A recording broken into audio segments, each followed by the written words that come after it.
Selamat pagi anak-anak semuanya. Pagi, Bu.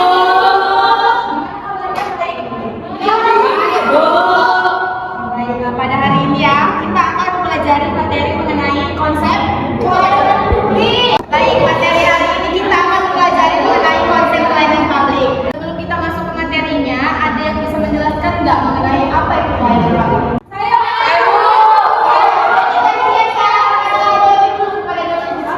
Baik, Bu. Jadi menurut saya pelayanan publik itu serangkaian kegiatan yang dilakukan oleh penyelenggara layanan dalam memenuhi kebutuhan masyarakat sesuai dengan peraturan undang-undang yang berlaku. Terima kasih, Bu.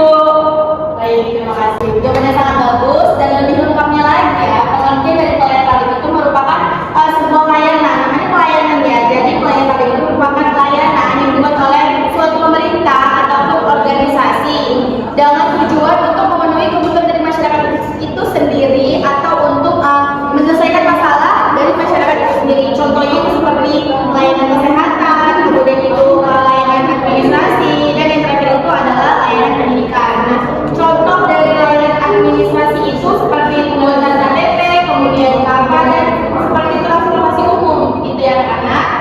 Kemudian ada pun peran dalam pelayanan publik dalam masyarakat. Di sini bisa kalian baca. Yang pertama itu ada memenuhi kebutuhan dasar dari masyarakat itu sendiri. Kemudian yang kedua itu memberikan akses yang adil dan merata. Jadi adanya keadilan terhadap akses tersebut, gitu ya. Kemudian yang ketiga itu meningkatkan kesejahteraan yang ada di dalam masyarakat. Nah, kemudian ada pun partisipasi masyarakat dalam pelayanan publik. Yang pertama itu ada bisa membacanya? Saya, Bu. Kepada saya silakan. Adapun partisipasi masyarakat dalam pelayanan publik itu yang pertama kontrol sosial terhadap pelayanan, yang kedua sumber umpan balik untuk peningkatan kualitas, dan yang ketiga hak dan kewajiban dalam menerima layanan publik. Terima kasih, Bu. Ya, baik. Nah, jadi masyarakat itu juga harus berpartisipasi ya, nggak cuma sebagai penerima layanan aja. Jadi masyarakat itu juga harus berpartisipasi dengan tujuan untuk meningkatkan layanan publik itu, layanan kesehatan, kemudian administrasi, dan layanan pendidikan gitu. Kemudian lanjut, ada pun tantangannya dalam pelayanan publik itu. Yang pertama itu kurangnya infrastruktur digital. Nah, yang kedua itu kurangnya literasi digital. Nah, kurangnya infrastruktur digital ini contohnya kayak internet yang belum masuk ke daerah-daerah terkecil gitu, masih kurangnya akses internet. Nah, kemudian itu yang kedua itu kurangnya literasi digital.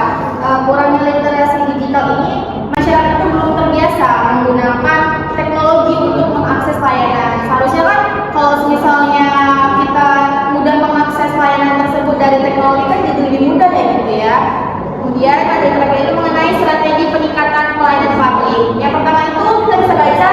Yang pertama adalah peningkatan SDM atau sumber daya manusia yang kompeten. Yang kedua itu pemanfaatan teknologi secara luas, dan yang ketiga mendorong partisipasi masyarakat. Nah, demikian yang Ibu jelaskan materi hari ini.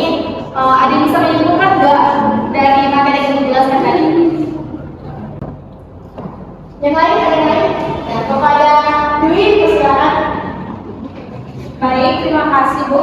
Jadi, pelayanan publik yang inovatif dan berbasis teknologi dapat meningkatkan efisiensi, transparansi, serta kepercayaan masyarakat terhadap pemerintah. Sekian, terima kasih.